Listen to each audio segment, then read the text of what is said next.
Hello, and welcome to Inventors Helping Inventors. I'm your host, Allen Beckley, inventor of the Wonder Wallet. If you're an inventor searching for proven ways to make money with your invention, if you dream to see your product selling in stores everywhere, you've come to the right place. There's no better place to get help than from experts, inventors who've already achieved success. Every week, I interview successful inventors, asking them the questions you want to know. Tune in to learn from the experts so you can get your invention out of the tank and into the bank.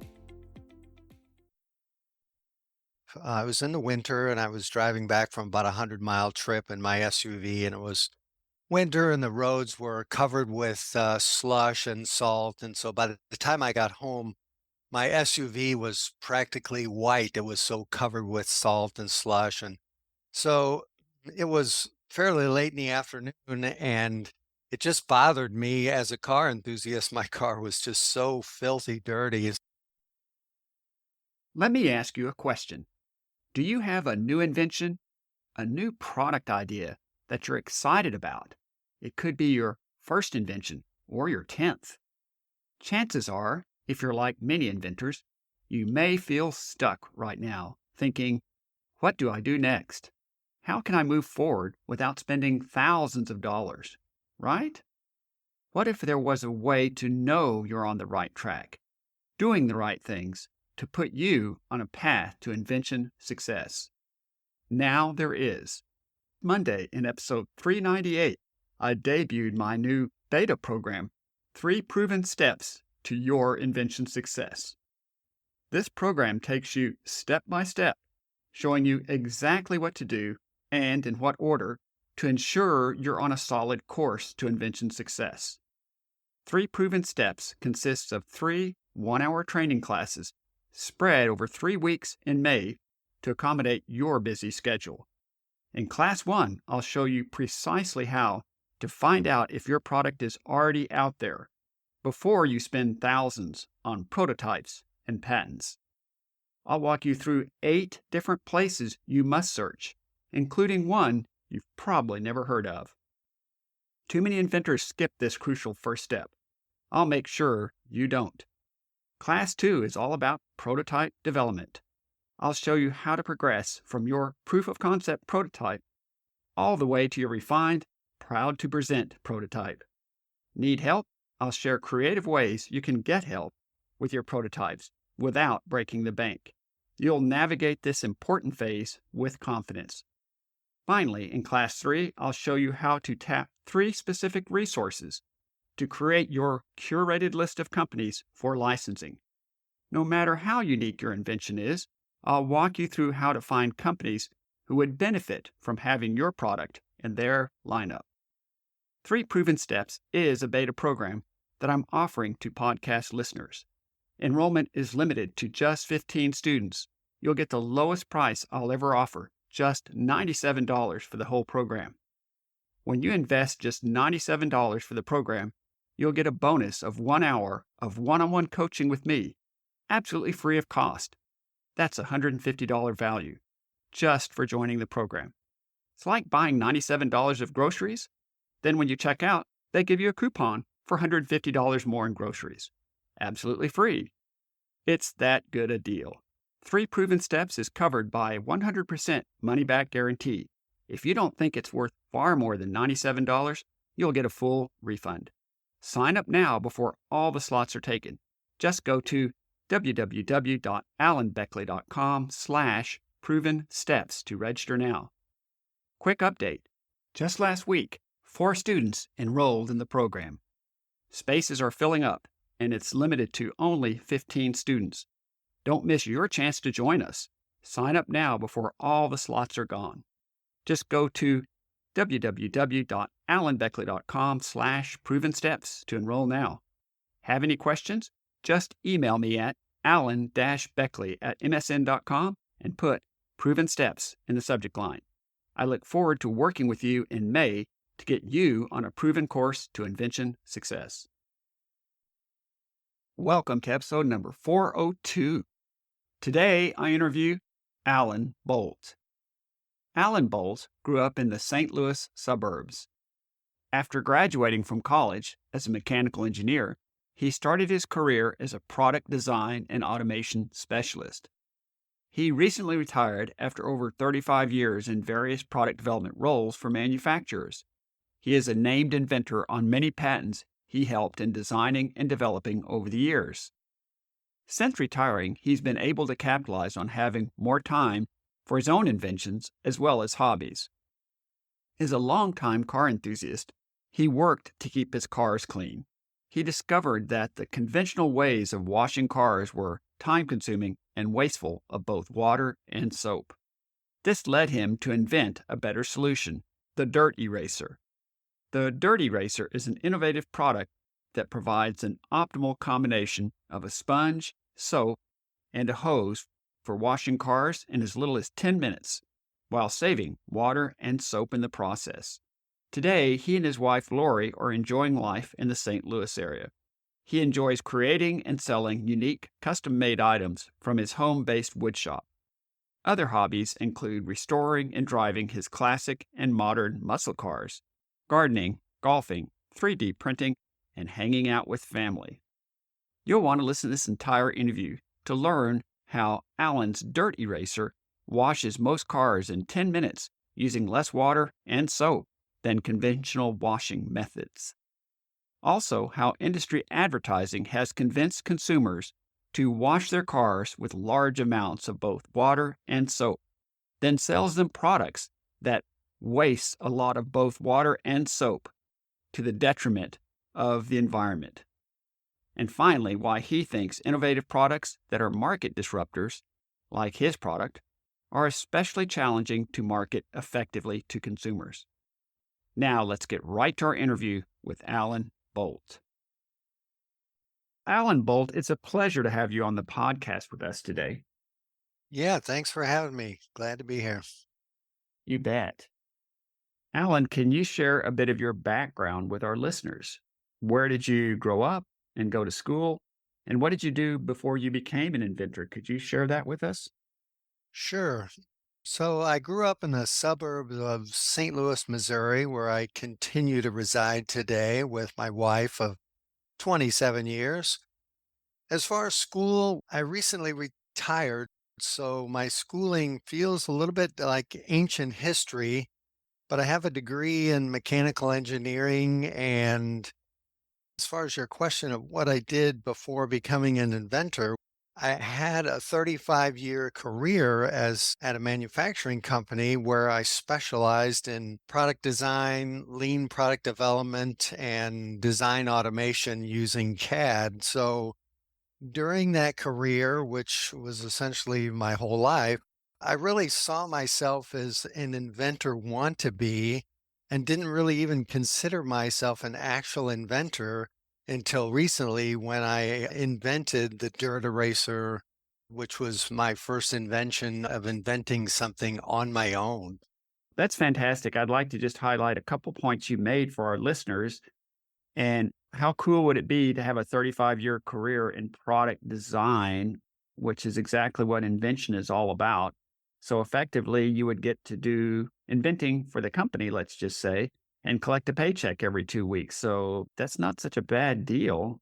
And also great experience for your ultimately becoming an inventor in your own right. And then, anyways, but it's nice to hear you grew up in the suburb of St. Louis and you've got a mechanical engineering degree. And my degree is aerospace engineering. So I understand a little bit about the engineering mindset.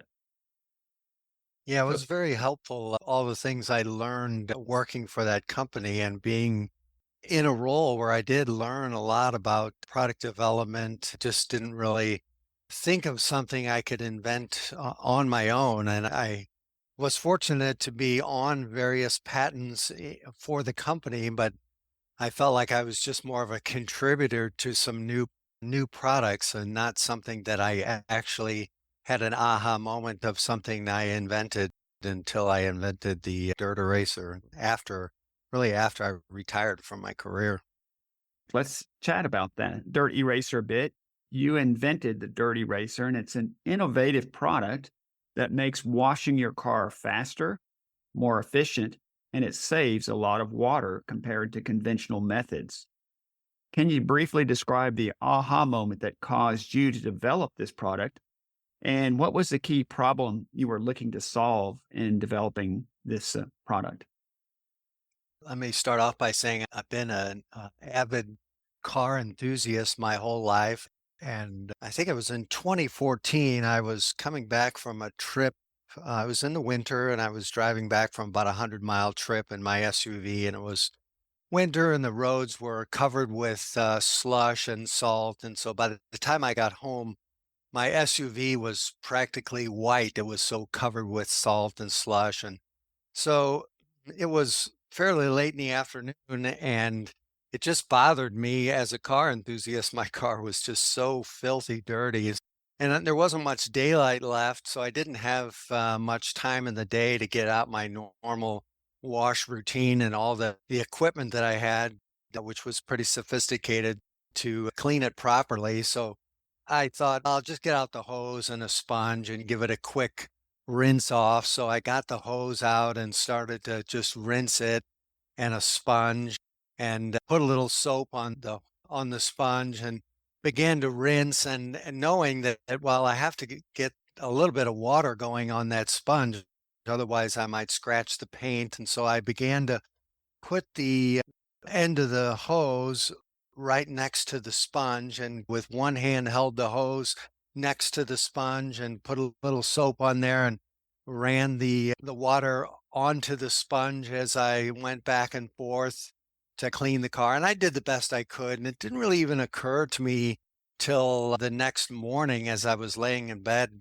at about 5 in the morning. And it occurred to me that was a pretty effective way to wash the car, by having that water flow right next to the surface of the car as I was washing, having that water flow. And it would be even better if I could have the water flowing inside from the center of the sponge, flowing outward. And if there was a way to have the soap inside the sponge flowing outward. So that was that, I'll say, the beginning of the aha moment that said, boy, that if I could have a way to do that and make it a lot easier to wash and simplify the wash process. So that was the start of where that dirt eraser began its journey.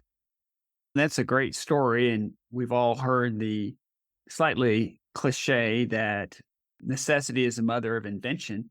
But in this case, it's a perfect example. You had a long road trip with your SUV in the wintertime and had all kinds of mess and sludge on it. You get home and it's late afternoon. You don't really have that much time, but you still want to get probably salt and all kinds of other things off your SUV. So trying to move quickly and get the job done, you put a hose and a sponge together, and then you started realizing that if you put the end of the hose and the sponge together right next to the surface of the car and then have a little soap with it, that was a fairly fast and efficient way. And it really mostly occurred to you the next day that you'd clean the car pretty quickly. And from there, the way I got your story, the aha idea would be, but the next level to make it even better is if the water flowed from the center of the sponge through the sponge as well as the soap. Is that accurate? Yes, it's very true. In fact, as I began later to develop that concept, I continued to learn that I could turn the flow of the water even lower, because you didn't need to have the water flowing as fast, because the water was flowing right at the surface being cleaned. And I also discovered that I didn't need as much soap as traditional methods, because I just needed enough soap to lubricate the paint. And so there was a lot of learning that was discovered as I began to develop the product, as is true with any development of something that's new products, especially something that's a little bit of a breakthrough kind of scenario. You learn and then adapt the development of the product as you go. And that was the case with this. That really occurred over probably the next 6 months of just developing that product out in the driveway. My next question kind of spins off of that one just a bit, and that is, can you briefly describe what your dirty racer looks like? It uses as you described, a custom designed sponge in an unexpected way. Can you also describe that a bit? And also, what is the secret sauce that allows it to save water while still providing a thorough car wash in a shorter time. And in general, can you give us a visual description of what your product looks like for our listeners to get an idea? Sure. So the final product now, it starts with a special sponge. It's a traditional, I'll say, rectangular sponge, and there's a grid pattern that's cut into the each side of the sponge that helps the sponge conform to the car a little bit better and adapt to the various contours of the car. And then there's a a rubber hose that's about 3 feet long that goes into one end of the or into one end of the sponge. And that hose that goes into the sponge, on the other end of that hose, there's an adapter that allows you to quickly connect it to a garden hose. So there's a quick connect on that, and then there's also an on-off valve there. And so when the water flows from your garden hose into the sponge, then the water's released into the center of the sponge and it flows outward from the center of the sponge, almost like a shower head. So it flows out from the center of the sponge in many different directions.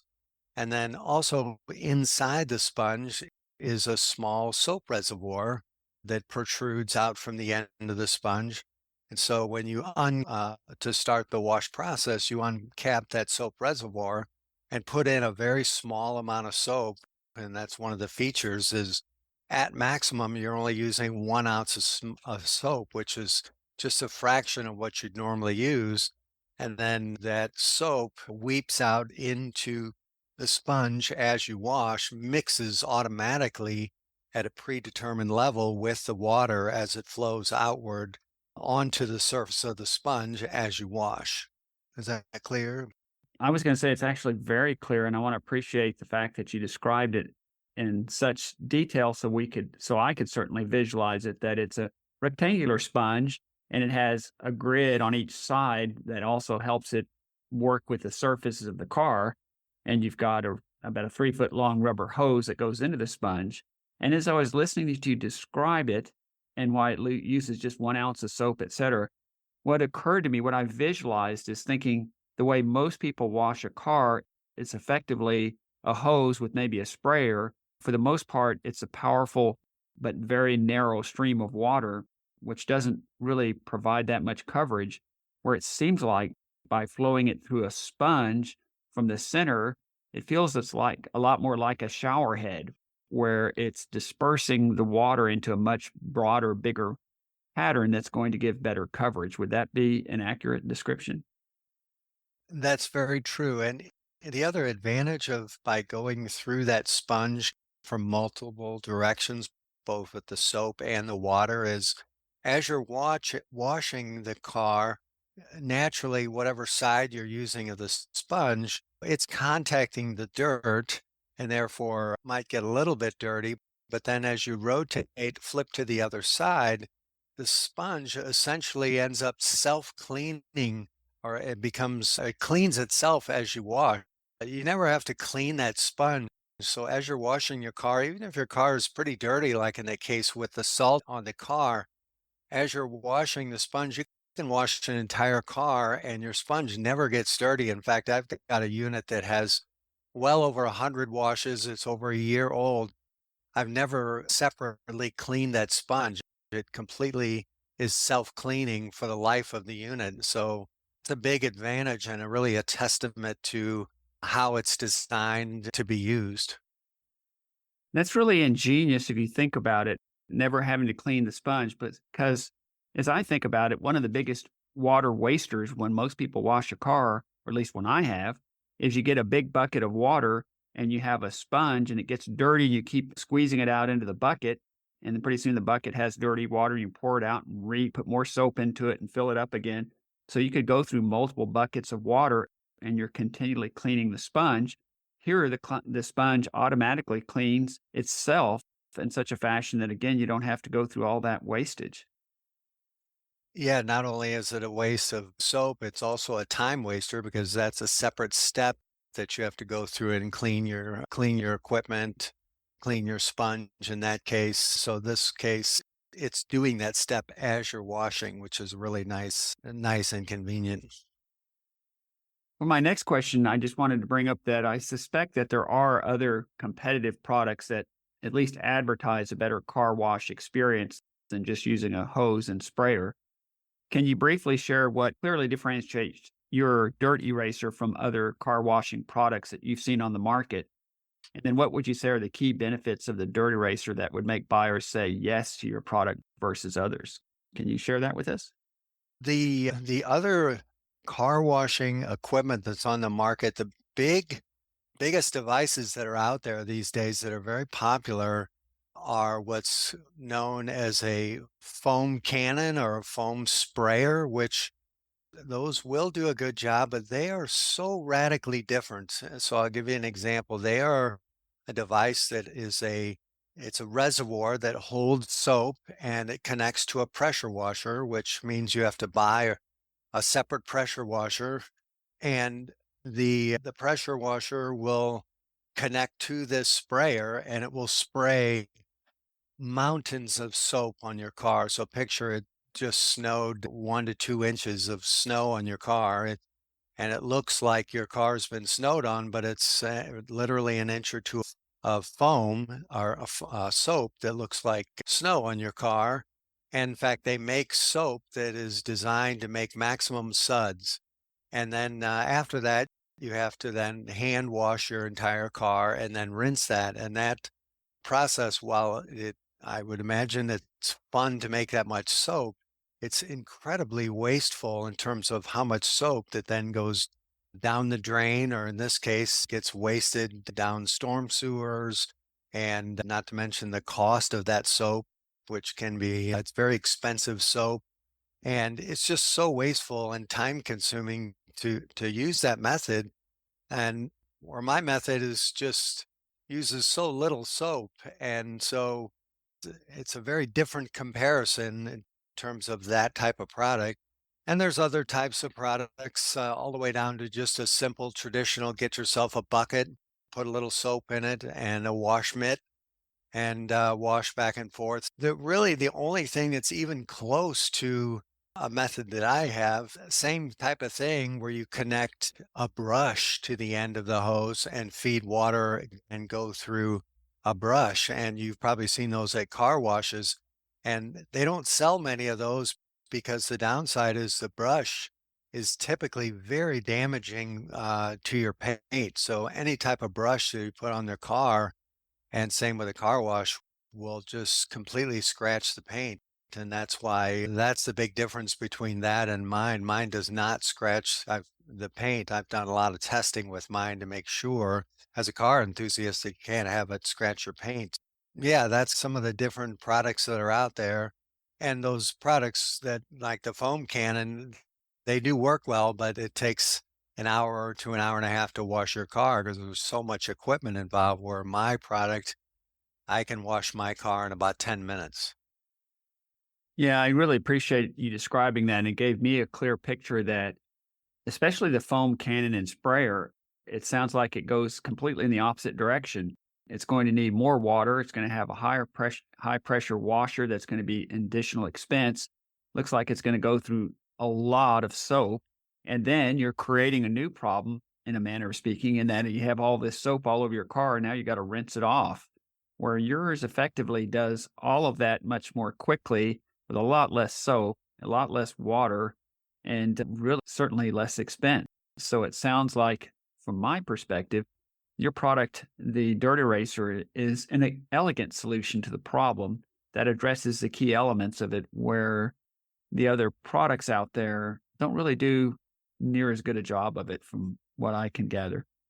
And the dirt eraser just greatly simplifies the washing process. And for me, I admittedly at one point started to acquire more and more complicated equipment like that. And what I found myself doing is washing my car less and less because it was such an ordeal. Yes, I would wash my car on a beautiful Saturday when it was 70 degrees, but that was starting to get more and more infrequent. Where with the dirt eraser, because I can wash my car in 10 minutes, I end up washing it a little more frequently so my car just doesn't get dirty. because it's just not an involved process. So my cars are almost clean all the time because I've simplified the process, and simple is better in my view. Oh, I so agree. Every inventor is going to encounter roadblocks and big challenges along their inventive journey. Can you briefly describe perhaps one of your biggest challenges in bringing Dirt Eraser to the market and how you overcame it? Can you share that with us? Sure. I think one of them, and these are, I'll say, ongoing challenges. One of them is what I just alluded to. I think when it comes to people that wash their cars by hand regularly, car washing is, to some, is almost like a religion. You have people that they have gravitated to a certain way of washing cars in a certain way, and they wash their cars that way because that's the way that they like to do it, and they don't like change. And the industry for decades has portrayed soap as the holy grail of, if you're not using a mountain of soap, you're not getting a good car wash. And that is becoming more and more evident with these foam cannons, that everything is marketed around soap, and more soap is a better wash. And so I am fighting that war against soap. So when my whole premise is, not only do I use less soap, but there is so much less soap that you can hardly detect that I am using soap. When you're watching my video, the camera is hardly picking up the soap. You can see it in person. There's a film of bubbles and you can feel it, almost like when you install a decal on a window. A decal installer will have a very thin film of soap that uses to lubricate the decal. It's the same thing with my sponge. I'm fighting the entire industry of, you got to have a ton of soap, and that's just not true. And then the other challenge I face is just the typical, you invent something that is that much of a market disruptor, or something that's that different. Now you have to market and advertise it. And the marketing and advertising, which is not my forte, I'm more of the technical guy or the engineer, the person to find ways to market and advertise, has been challenging for me, or an ongoing challenge. So I'm continuing to climb that hill on both fronts. I'd like to just touch base on the last point you made because I think it's something that's really especially worthwhile for our inventors. I'll hit on the first point also, that I really think it is true that so many people have their own method of washing a car and they focus on the experience, and they've come to think of lots of soap and all that kind of stuff. And changing people's habits is a little bit of a challenge, the way they've always done things. But I also wanted to touch bases on you talking about a market disruptor. That my favorite example that goes back far enough that most people today don't even think twice about it. And that is when the iPhone first came out, everybody had little cell phones with keypads on it, just like a little typing, like a miniature typewriter. And people liked their keyboards. And Yeah. when suddenly Apple comes out with this thing on a glass surface and this, where's my keyboard? Oh, well, it lights up and you just tap on that. And a lot of people initially pushed back. They didn't want to do that. Where's the keyboard? And because it was a market disruptor, very much, I'm sure Apple had spent millions of dollars educating really consumers in the benefits of doing things in this new way. And I think perhaps in their case, saying, oh, by the way, it's not just a phone and a text for phone calls and texting. You also can have apps and games and things. And that may have brought some more people in. But my point is, it's a perfect example of a challenge. Anytime you're a market disruptor, you've got to spend some time, money, et cetera, to educate them in the benefits of doing things in a new way. Yeah, I completely agree. And the other thing I'm finding is that even when you get the product in their hands, it sometimes takes, in my case, 4 or 5 washes for them to start to agree that, hey, this thing, I like it. They use it once and they're not necessarily falling in love with it because it's different. Now they have to use 2 hands. They've got the hose, they're holding the end of the hose where the connection is and the on-off valve in their one hand, and they're using the sponge in the other. They're not used to using two hands. They're used to dipping in the bucket with their wash mitt and their other hand is just standing there. I have to use two hands. It's a different experience. And so I encourage them, you got to give it some time. Just use it for a month. And so I've had feedback after they've used it for a month to say, I'm really liking this. It takes time. And I imagine that was the case with your iPhone example. They probably didn't immediately love that as well. So yeah, I agree. The end of the day, from a high level, looking at your product, what I would say about it is there's two things consumers love to save: time and money. And the Dirty Racer saves them both. They can wash their car much more quickly, and they don't have to go buy a whole bunch of soap, and they don't have to waste near as much water or use as much water. That's a savings of time and money.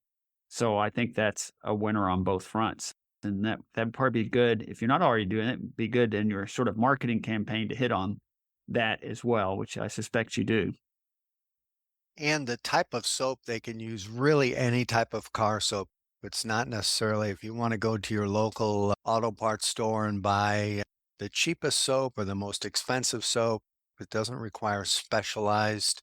You want to use car soap, but any type of car soap you want to use. And if you calculate, if you're a regular car washer, you'll save the cost of, this is me with my marketing cap on, you'll pay for the unit in savings in car soap in 6 months to a year, just based on car soap alone, much less what your time's worth. So that's something else. I'm starting to rethink my marketing strategy a little bit these days. That's fantastic. Alan, as we roll towards a close, I'd like to ask you, how can our listeners reach you if they have other questions? The Probably the easiest way is just through, I've got an email on that website. So the email, can I just share my email with them? Oh, absolutely. Support at mydirteracer.com. And the important thing to note there is the spelling on My Dirt Eraser. The word racer goes in the context of racer is spelled with a C, like a race car driver. So it's support at mydirteracer.com. Thanks so much for that. Again, support at My Dirt Eraser, with everything being spelled the same, except eraser is ERACER.com. Yes. So support at mydirteracer.com.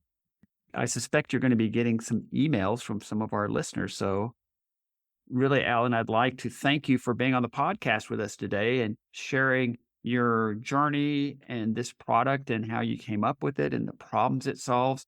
Really do appreciate that.